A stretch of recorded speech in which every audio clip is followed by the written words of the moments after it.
साथियों नमस्कार। मैं धीरेन्द्र कुशवाहा डीएड समिति एमपी के इस ऑफिशियल चैनल पर आपका हार्दिक स्वागत करता हूं।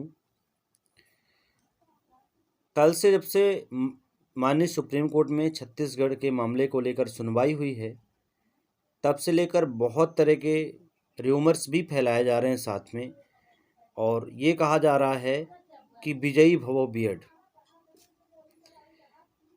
कल जो भी सुनवाई हुई माननीय सुप्रीम कोर्ट में, सबसे पहले तो मैं उस चीज़ के लिए बीएड धारियों को शुभकामनाएं देता हूं।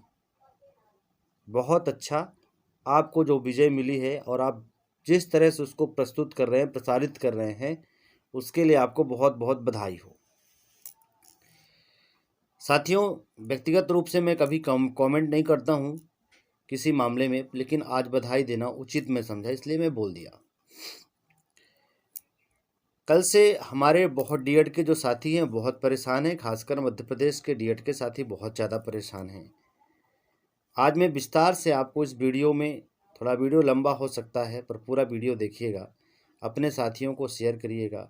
आपने यदि चैनल को सब्सक्राइब नहीं किया तो सब्सक्राइब करके रख लीजिए, ताकि हम भविष्य में भी आप सबके साथ हम सब जुड़े रहें, और कभी भी कोई परेशानी आती है इस केस में और इस केस के बाद भी, तो हम लोग जुड़े रहेंगे, साथ में लड़ाई लड़ेंगे हमेशा।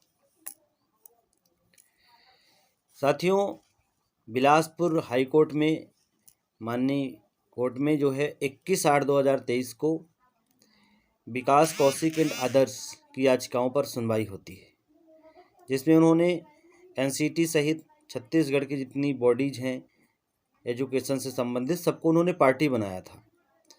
उसमें सुनवाई होती है और सुनवाई पे जो है तो चीफ जस्टिस रमेश सिन्हा जी की जो बेंच थी उस पर सुनवाई होती है, और उसमें ये ऑर्डर आता है, अंतरिम ऑर्डर आता है, ना कि कोई जजमेंट आता है। अंतरिम ऑर्डर ये आता है कि जो भी रिक्रूटमेंट प्रोसेस आगे चलेगी, काउंसलिंग होगी, उसमें बीएड के कैंडिडेट्स को रोक के रखा जाए। मतलब ये नहीं कहा गया था कि बीएड के कैंडिडेट्स को हमेशा के लिए छत्तीसगढ़ की जो भर्ती प्रक्रिया चल रही है उसमें से बाहर कर दिया जाए, उनको रोक के रखा जाए, तब तक के लिए रोक के रखा जाए जब तक कि हम कोई फाइनल जजमेंट नहीं देते हैं। साथियों, सबसे पहले अंतरिम ऑर्डर और फाइनल जजमेंट में आप अंतर समझ लीजिए। अंतरिम ऑर्डर ये होता है कि जैसे ही कोई पिटिशनर कोर्ट के सामने जाता है, अपनी बात को रखता है, तो कोर्ट को जो प्रारंभिक रूप से समझ में आता है कि ऐसा पॉसिबल हो सकता है, तो उसके लिए वो एक ऑर्डर पास करते हैं, और उस ऑर्डर को अपने ही पिटीशन के फाइनल जजमेंट के अंदर रखते हैं कि जो फाइनल जजमेंट होगा वो जो है तो उससे सारी चीज़ें प्रभावित होंगी। अर्थात माननीय बिलासपुर हाई कोर्ट ने ये कहा कि हम आपको सुनेंगे, लेकिन तब तक के लिए हम बीएड को काउंसलिंग में सम्मिलित नहीं करते हैं, क्योंकि उनके पास माननीय सुप्रीम कोर्ट का डिसीजन था।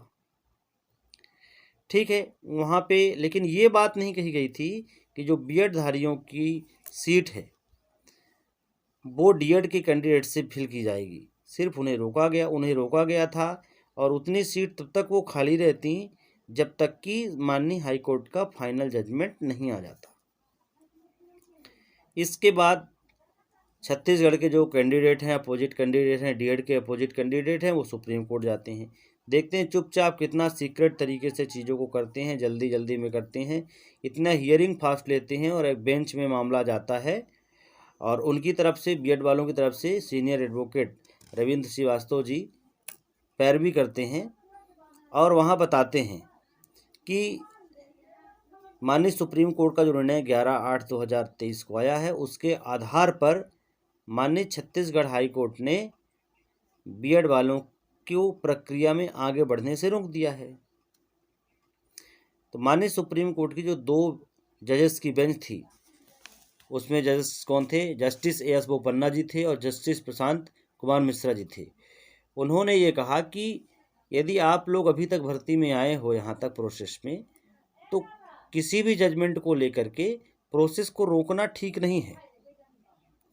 प्रोसेस में आप सम्मिलित हो जाइए, और जो है तो माननीय हाई कोर्ट को उन्होंने आदेशित किया है कि इनको आप भर्ती प्रक्रिया में सम्मिलित रखिए, साथ में जो है तो इनको जो बीएड वाले हैं, जो भी अन्य लोग हैं जो पार्टी बनना चाहते हैं, उनको पार्टी बनाइए, क्योंकि माननीय छत्तीसगढ़ हाई कोर्ट में ये पार्टी नहीं थे और पार्टी न होने के कारण से इनकी बात, उन्होंने अपनी बात वहाँ नहीं रखा था और माननीय हाई कोर्ट ने सुप्रीम कोर्ट के जजमेंट को देखते हुए निर्णय को दिया था, अंतरिम राहत दी थी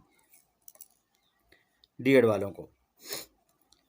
ठीक है, पार्टी बनने के लिए उनको मौका दे दिया है, वो पार्टी बनेंगे, वो जाएंगे, लेकिन सुप्रीम कोर्ट ने ये कहा है कि जो भी निर्णय होगा, जो याचिका लगी हुई है माननीय बिलासपुर हाई कोर्ट में 5788/2023 की जो याचिका लगी है, विकास कौशिक अदर्स वर्सेस छत्तीसगढ़ का टीपीआई है, एनसीटी है, सब के खिलाफ लगी हुई है, उसका जो अंतिम निर्णय होगा, उस अंतिम निर्णय से प्रभावित हो गए आप लोग, और आप यदि आपकी नियुक्तियां भी हो जाती हैं बीएड होल्डर्स की, तो उनके नियुक्ति पत्र में स्पष्ट लिखा हुआ होगा कि क्या होगा। अर्थात बीएड को किसी भी तरह की जीत नहीं मिली है, सिर्फ माननीय छत्तीसगढ़ हाई कोर्ट का जो ये स्टे ऑर्डर था कि इनको रोक दिया जाए कुछ दिनों के लिए और भर्ती प्रक्रिया को चालू रखा जाए, और हम जो अंतिम में फैसला देंगे तो ये रुके हैं तब भी लागू होगा, यदि इनको अंदर करने का कुछ होगा तो ये अंदर बाद में भी आ जाएंगे, और बाहर करना होगा तो हमने तो ऑलरेडी इनको बाहर करके रखा है। तो माननीय सुप्रीम कोर्ट ने कहा कि नहीं, आप इनको अंदर ले लो, लेकिन आप जब अंतिम में फैसला देना, यदि बाहर होने के लिए इनके उसमें आपके फैसला आएगा तो ये बाहर हो जाएंगे, भले ही नियुक्ति प्रक्रिया में ये नियुक्ति तक चले जाएं, ज्वाइनिंग तक चले जाएं, कुछ भी कर लें। ये दो पहले हुए साथियों कि माननीय हाई कोर्ट के किसी भी ऑर्डर को, माननीय हाई कोर्ट के ऑर्डर को सुप्रीम कोर्ट ने कुछ ऐसा नहीं किया है कि बीएड वालों में इतना उछल कूद मची हुई है। ठीक है, प्रक्रिया में आप शामिल हो और पहले भी सम्मिलित थे। माननीय सुप्रीम कोर्ट का निर्णय 11 अगस्त को नहीं आता तो आप तो सम्मिलित ही थे, और यदि भर्ती आपकी उसके अधीनस्थ है तो आपको तो कभी भी चैलेंज किया जा सकता है नौकरी लगने के बाद भी, जैसा कि मध्य प्रदेश में चल रहा है। इसके बाद आते हैं थोड़ा सा उसी मामले में, बिहार वाले मामले को लेके। बिहार वाला मामला भी सुप्रीम कोर्ट में था, वहाँ 3 जजों की बेंच थी, उसमें माननीय अनिरुद्ध बोस जी भी थे, जिनका इस केस में योगदान था शुरू से। उन्होंने बिहार सरकार और जो बीपीएससी है उसको सीधा सीधा आदेश दिया है कि आप माननीय सुप्रीम कोर्ट के निर्णय का पूर्णतः पालन करिए। अब 2 तरह के मापदंड तो नहीं हो सकते हैं, मतलब उन लोगों के सुप्रीम कोर्ट में था तो उन्होंने सीधे ऑर्डर कर दिया कि आप इसको पालन करिए, लेकिन ये छत्तीसगढ़ वाला मामला गया था सुप्रीम कोर्ट, इस पे जजेस ने ज़्यादा कुछ ना जजमेंट को पढ़ा ना कुछ किया, बस सीधा सीधा ये कह दिया कि आप इनको बाहर करके प्रक्रिया चालू मत करो, बाहर करके सुनवाई ना करो, अंदर ही करके सुनवाई कर लो इनको, और सुनवाई करने के बाद जो फाइनल जजमेंट आएगा उसके आधार पर इनकी नियुक्तियों पर पूरा प्रभाव पड़ेगा। साथियों, आप सब जानते हैं कि 11 अगस्त का जो फैसला आया है उसमें स्पष्ट लिखा हुआ है कि BEd is not eligible for primary teacher. जब बीएड एलिजिबल नहीं है टीचर, प्राइमरी टीचर के अपॉइंटमेंट के लिए, अपॉइंटमेंट नहीं हो सकती है। एक असंभव सी बात है, असंभव सी घटना होगी, वो हो नहीं सकता। इसके बाद हमने सुना है कि जो कल वकील थे विपक्ष की तरफ से, वो बाहर आके बोल रहे थे मामला 3 बेंच 4 बेंच में जाना चाहिए। आप ले जाइए 3-4 बेंच में मामला, कोई भी ऐसा मामला, संवैधानिक मामला इतनी बड़ी बड़ी बेंचेस में जाता है जब कोई सरकार संविधान में संशोधन करती है, जैसे ईडब्ल्यूएस का मामला देख लीजिए, रिव्यू पिटीशन जाए, कुछ भी जाए, उस पर चिंता करने की कोई आवश्यकता नहीं है। जब सरकार अध्यादेश लाएगी, कानून परिवर्तित करेगी, तब संवैधानिक मामला बनता है और तब जाएगा 3, 5, 7 जितनी जजेस की बेंच होगी उसमें जाएगा, पर वो बहुत दूर की कौड़ी है। यहाँ तो अपनी जान बचाने की लगी, इन लोगों की नौकरी बचाने की लगी हुई है। अब साथियों आते हैं इस परिप्रेक्ष्य में मध्य प्रदेश के संबंध में क्या फर्क पड़ने वाला है।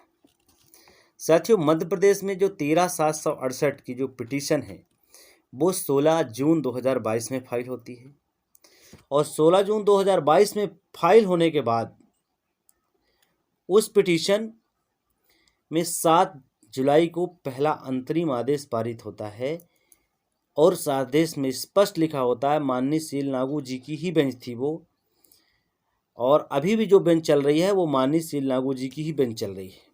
उसमें साफ साफ स्पष्ट आता है कि राजस्थान हाई कोर्ट का जो फैसला आया है इन याचिकाओं के तहत, और उसके बाद मामला चला गया सुप्रीम कोर्ट में। सुप्रीम कोर्ट में मामला चला गया है और अब माननीय सुप्रीम कोर्ट के द्वारा निर्णय आना बाकी है। चूँकि माननीय सुप्रीम कोर्ट में मामला विचाराधीन है, इसलिए हम इसको क्यों सुने, हमारे सुनने का कोई मतलब नहीं है, क्योंकि सुनवाई तो वहाँ चल रही है और जो फैसला वहाँ से आएगा यहाँ लागू किया जाएगा। साथियों, राजस्थान में गैजेट कब चैलेंज हुआ, गैजेट चैलेंज हुआ, गैजेट रद्द हुआ, वहाँ की भर्तियों से बीएड बाहर हुआ। मध्य प्रदेश में गैजेट कब चैलेंज होता है, 16/6/2022 को गैजेट चैलेंज होता है, ना कि 11 अगस्त को जो फैसला आया उस पर। माननीय सुप्रीम कोर्ट फैसला 1 साल बाद भी माननीय सुप्रीम कोर्ट का फैसला आता, उससे हमें क्या, हमने न्याय की गुहार तो हमने 2022 जून 2022 में ही मध्य प्रदेश हाईकोर्ट में लगा दी थी। यदि माननीय सुप्रीम कोर्ट में मामला ना चल रहा होता तो मध्य प्रदेश हाई कोर्ट उस माननीय जोधपुर हाई कोर्ट के फैसले को रेफरेंस में लेके अपना ऑर्डर रिलीज कर सकते थे या उस पर खुद सुनवाई कर सकते थे उन्हीं तथ्यों के आधार पर, और यहाँ भी गैजेट रद्द हो जाता, और कब का रद्द हुआ होता। इसलिए यहाँ की जो भर्ती है, यहाँ की भर्ती कब से चैलेंज है, ये बात मायने रखती है। एक जो नया विवाद है कि फैसला कब से लागू हो, किस किस पर प्रभाव पड़ेगा। साथियों, इसके लिए कोर्ट है, हम कोर्ट पर डीएड-धारी सभी कोर्ट पर पूर्ण आस्था रखते हैं। यदि माननीय हाई कोर्ट का आदेश ये आता है कि नहीं, जो भी हो गया जैसा हो गया, कैसा भी आदेश आता है, कैसा भी जजमेंट आता है, हमें सब स्वीकार होगा, क्योंकि वो कानून की लाइनों में आएगा, कानून की भाषा में आएगा, उस पर गोल मोल नहीं आएगा। विभाग जैसा काम नहीं होता कि विभाग कुछ कह रहा, सरकार कुछ कह रही है, अभ्यर्थी कुछ कह रहा है। वहाँ पे सभी पक्षों को प्रॉपरली सुना जाएगा, सुनने के बाद एक निष्कर्ष पे जाके माननीय जजेस जो हैं तो फैसला देंगे। इसमें चिंतित होने की आवश्यकता नहीं है, सारे फैक्ट्स पर फैसला होगा, और जिसके फेवर में फैक्ट जाएंगे उसके फेवर में फैसला आएगा।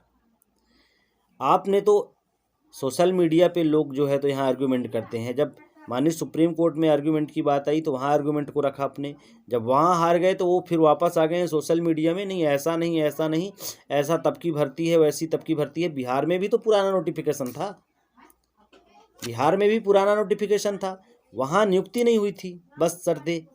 मध्य प्रदेश में भी पुराना नोटिफिकेशन है, नियुक्ति हो गई। अब माननीय सुप्रीम कोर्ट का निर्णय पहले आता है बाद में आता है, इसमें अभ्यर्थियों का कोई दोष नहीं है और ना ही कोर्ट का कोई दोष है, ये कोर्ट की प्रोसीजर है। लेकिन जब से मामले लंबित होते हैं, जब से चीज़ें संज्ञान में आ जाती है, तब से चीज़ों पर कार्रवाई की जाती है। इसलिए कोई भी साथी मध्य प्रदेश के मामले को लेकर के बिल्कुल चिंतित ना हो, ठीक है। हम अपने सभी कोर कमेटी के मेंबर से हमने बातें की, हमारी बात राजस्थान की टीम से हुई और हमारे कुछ साथियों ने छत्तीसगढ़ की टीम से बात किया। सभी छत्तीसगढ़ के साथियों से अनुरोध है कि रमेश सर ने जो कल आपको एडवाइस दिया है उस पर आप जो है उसका पालन करें और काम करें, उसमें चिंतित होने की कोई आवश्यकता नहीं है, क्योंकि आप देखते हो देर है लेकिन अंधेर नहीं है। हमारे यहाँ न्यायपालिकाओं में थोड़ा दबाव रहता है, प्रेशर रहता है इस चीज़ का, क्योंकि बहुत पॉपुलेशन है देश में, बहुत तरह के मामले आते हैं और जजेस की संख्या एक निश्चित है, तो समय लगता है सुनने में और सभी पक्षों को प्रॉपर तरीके से समय दिया जाता है। हमें इस बात की खुशी कि माननीय छत्तीसगढ़ हाई कोर्ट में इनको पार्टी बनाए जाने के लिए माननीय सुप्रीम कोर्ट ने कहा है, आप पार्टी बनिए, अपनी बात को रखिए, इसके बाद आइए। तो जो भी सारे फैसले होंगे वो सब तथ्यों के आधार पर होंगे, और आप जानते हैं तथ्य किसके फेवर में हैं। इससे कोई मतलब नहीं है कि नोटिफिकेशन कब आया कब नहीं आया। नियुक्तियां जो हम कब कोर्ट में गए, कब हमने इस बात को संज्ञान में लिया, कब हमने लोगों को चैलेंज किया, ये बहुत महत्वपूर्ण बात है। साथियों, बहुत बहुत धन्यवाद। आप सभी साथियों को इस वीडियो को शेयर करिए।